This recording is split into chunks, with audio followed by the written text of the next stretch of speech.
Hello students,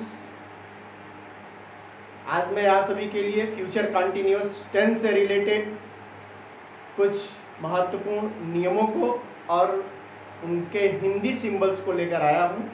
इसके पहले आपने लगभग प्रेजेंट टेंस की सारी पार्ट्स, सारे टेंसेस को पढ़ा, पास्ट टेंस के सारे टेंसेस को पढ़ा और देखा। फ्यूचर इंडेफिनिट टेंस को भी मैंने समझाया, उसके सिंबल्स और एग्जांपल्स, रूल्स सब दे करके आपका कॉन्सेप्ट पूरी तरह से क्लियर करने का मैंने पूरा प्रयास किया। इसी कड़ी में आज मैं आप सभी के लिए फ्यूचर कंटिन्यूअस टेंस से रिलेटेड आज ये रूल्स लेकर आया हूँ। इसे भी आप ध्यान से समझें और अपना कॉन्सेप्ट क्लियर करें। सबसे पहले प्रिय विद्यार्थियों, आप सभी को सबसे पहले टेंस की डेफिनेशन को, उसके मीनिंग को अच्छे से क्लियर कर लेना चाहिए ताकि आपको कोई भी कंफ्यूजन ना रहे। आइए हम देखते हैं इसमें। सबसे पहले फ्यूचर कंटिन्यूअस टेंस यहाँ है। फ्यूचर कंटिन्यूअस टेंस का मतलब है अपूर्ण भविष्यकाल। अपूर्ण ऐसी क्रियाएं जो अपूर्ण हो। कंटिन्यूअस को इम्परफेक्ट भी कहते हैं, कंटिन्यूअस टेंस को अपूर्ण भी कहते हैं। ये अपूर्ण क्रियाएं जो होती हैं वो रहा होगा, रही होगी, रहे होंगे, बैठा होगा, खड़ा होगा, लेटा होगा, लटका होगा, चिपका होगा इत्यादि ऐसे सेंस जिनसे फ्यूचर टेंस में कार्य का अपूर्ण होना पाया जाए वहां फ्यूचर कंटिन्यूअस टेंस होता है। जैसा कि आपको मैंने बताया कि फ्यूचर कंटिन्यूअस टेंस यानी अपूर्ण, जब कार्य अपूर्ण हो तो वहां फ्यूचर कंटिन्यूअस टेंस होता है।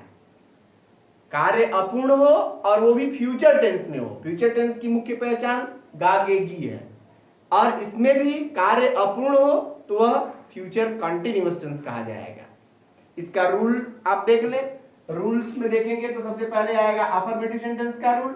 अफर्मेटिव सेंटेंस में सबसे पहले आप सब्जेक्ट लेंगे, फिर विल या शैल लेंगे, फिर बी, फिर वर्ब फर्स्ट में आईएनजी, फिर ऑब्जेक्ट, फिर अदर्स। इसी तरह आप नेगेटिव सेंटेंस का भी वो रूल्स देख लें तो नेगेटिव सेंटेंस में सबसे पहले सब्जेक्ट होगा, फिर विल या शैल होगा, फिर नॉट और फिर बी होगा। यहाँ आप ध्यान दें कि ये विल और शैल के साथ लगने वाली जो बी की क्रिया है ये दोनों नेगेटिव सेंटेंस में अलग अलग होंगी। अफर्मेटिव में तो ये सब साथ होंगे, विल बी या शैल बी के रूप में प्रयोग होगा, लेकिन नेगेटिव सेंटेंस में विल या शैल अलग हो जाएगा, बी अलग हो जाएगा। इसी तरह वर्ब फर्स्ट में आईएनजी, फिर ऑब्जेक्ट, फिर अदर्स। ये आपकी प्रोसेस होगी, सीक्वेंस होगी। थर्ड रूल आप देख लें इंट्रोगेटिव सेंटेंस का।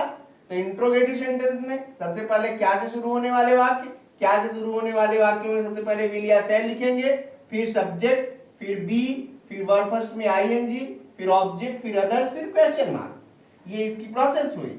विल या शैल इसमें भी देखें आप, सब्जेक्ट के पहले है और बी सब्जेक्ट के बाद है। प्रिय विद्यार्थियों, यहाँ आप ये बात जरूर समझें कि विल या शैल मॉडल ऑक्सिलरी है और बी जो है वो प्राइमरी ऑक्सिलरी है। और मॉडल ऑक्सिलरी और प्राइमरी ऑक्सिलरी मिल करके किसी टेंस में प्रयोग हो रही हो तो वो नेगेटिव और इंट्रोगेटिव में कभी भी एक साथ नहीं होती है। इसे आपको समझना चाहिए। इसी तरह प्रश्नसूचक शब्द वाले वाक्यों को देखें। जब किसी सेंटेंस में प्रश्नसूचक शब्द आ जाता है तो पहले आप क्वेश्चन वर्ड लिखेंगे, फिर विल या शैल लिखेंगे, फिर सब्जेक्ट लिखेंगे, फिर बी, फिर वर्ब फर्स्ट में आईएनजी, फिर ऑब्जेक्ट, फिर अदर्स लिखेंगे। इसी तरह कौन वाले वाक्य आ जाएंगे तो पहले हु होगा। हु कौन वाले वाक्य में आपको पता है कौन ही सब्जेक्ट हो जाता है, वहां अलग से कोई सब्जेक्ट सेंटेंस में नहीं होता, इसलिए हु, फिर विल या शैल, फिर बी, फिर वर्ब फर्स्ट में आईएनजी, फिर ऑब्जेक्ट, फिर अदर्स। इस तरह से आपने ये पूरा रूल देखा। इसकी हिंदी पहचान, हिंदी सिंबल भी देखी। आप इसको समझने का प्रयास करें और इसकी स्क्रीनशॉट ले लें। इसके रूल्स को आपने यहाँ नोटबुक में नोट करें ताकि आपका कॉन्सेप्ट क्लियर हो सके। अभी मैं आप सभी को एग्जाम्पल्स देता हूं ताकि आपका कॉन्सेप्ट और क्लियर हो सके। आइए तो हम एग्जाम्पल्स की ओर चलते हैं। सबसे पहले अफर्मेटिव सेंटेंस का एग्जाम्पल देखेंगे, फिर नेगेटिव और इंट्रोगेटिव का देखेंगे। अफर्मेटिव के एग्जाम्पल्स के रूप में सबसे पहला सेंटेंस देखें, वह नई पुस्तकें खरीद रहा होगा।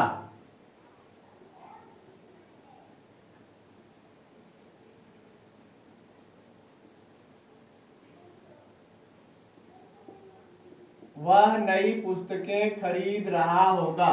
आप इसमें सबसे पहले क्या लेंगे, सब्जेक्ट लेंगे, हो जाएगा ही विल बी का प्रयोग, फिर उसके बाद वर्ब फर्स्ट में ING, buying, he will be buying नई पुस्तकें यानी न्यू बुक्स। ये हो गया आपका अफर्मेटिव का एग्जाम्पल। इसी तरह नेगेटिव का एग्जाम्पल देखें, हम बाजार में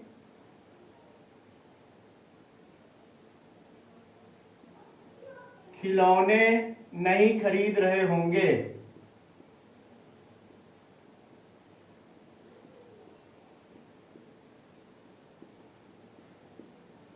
सब्जेक्ट हो गया वी शैल नॉट, नेगेटिव में नॉट आ जाएगा, फिर भी होगा we shall not be buying toys in the market. इसी तरह इंट्रोगेटिव में क्या से शुरू होने वाले वाक्य को देखिए, क्या बंदर पेड़ पर बैठे होंगे। यहां आप देखें बैठे होंगे यानी बैठने की क्रिया कंटिन्यू होती है, अपूर्ण होती है, इसलिए ये कंटिन्यूअस में ही होगा।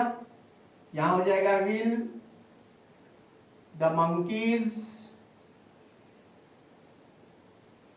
बी सिटिंग, आईएनजी लगाते इसमें, सिट में आईएनजी लगाते इसमें टी डबल हो जाता है। इसका रूल आपको वीडियो में दे रखा है, आप उसे देखें कि कैसे आईएनजी लगाते समय कौन सा अक्षर कब हट जाता है और कब डबल हो जाता है। इन सबको समझने के लिए आपको एस या ईएस और आईएनजी से रिलेटेड वीडियो मैंने बना रखी है, आप उसे जरूर देखें। हो गया will the monkeys be sitting in the tree.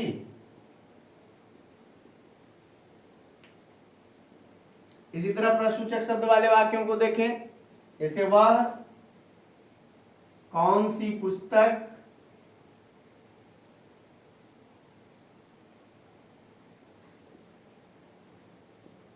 पढ़ रहा होगा।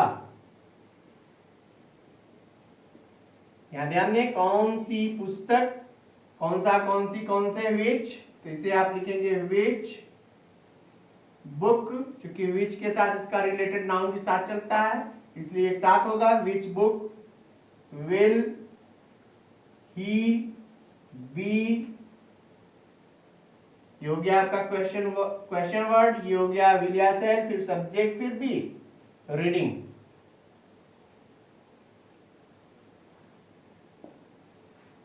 ये हो गया आपका क्वेश्चन वर्ड का रूल, एग्जाम्पल। नेक्स्ट आप देखें कौन से, कौन वाले रूल को, तो यहां देखें तुम्हें कौन बुला रहा होगा। यहां देखें कौन आया है, कौन वाले वाक्यों में कौन ही सब्जेक्ट का कार्य करता है, इसलिए इसे सबसे पहले लिया जाता है, तो क्वेश्चन मार्क होगा। इंट्रोगेटिव सेंटेंस जब भी होगा तो इसमें क्वेश्चन मार्क जरूर लगेगा, तो हो जाएगा who will be calling you.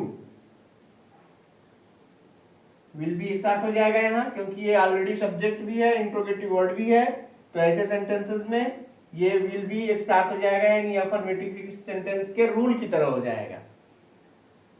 और इंट्रोगेटिव और नेगेटिव में शेष जगह पर ये विल बी या शैल बी कभी भी एक साथ नहीं होता है। विल या शैल का प्रयोग कहाँ होता है, इसके बारे में मैंने फ्यूचर इंडेफिनिट की जो है रूल में बताया है, आप उसे समझें और देखें। वैसे यहाँ भी आप जान लें कि शैल का प्रयोग फर्स्ट पर्सन के प्रोनाउन आई और वी के साथ, और विल का प्रयोग से सभी सब्जेक्ट के साथ किया जाता है। इनका प्रयोग जस्ट अपोजिट भी हो जाता है तब जब वाक्य में निश्चितता हो, वादा हो, धमकी हो या दृढ़ता हो, तो ऐसे सेंटेंसेस को बनाते समय आई और वी जो फर्स्ट पर्सन के प्रोनाउन है उनके साथ विल हो जाता है और शेष सभी के साथ सेल का प्रयोग कर दिया जाता है। इस तरह से आपने आज फ्यूचर कंटिन्यूअस टेंस के रूल को देखा, समझा, इसकी एक्सरसाइज, इसके कुछ एग्जांपल्स भी देखे। आप अपने अपने टेक्स्ट बुक से एक्सरसाइज को अवश्य करें और बनाने का प्रयास करें, ताकि आपका जो है कॉन्सेप्ट और भी अधिक अच्छे से क्लियर हो सके और आप अच्छे से अनुवाद बना सकें। तब तक के लिए आप सभी को बहुत बहुत शुभकामनाएं और बहुत बहुत धन्यवाद।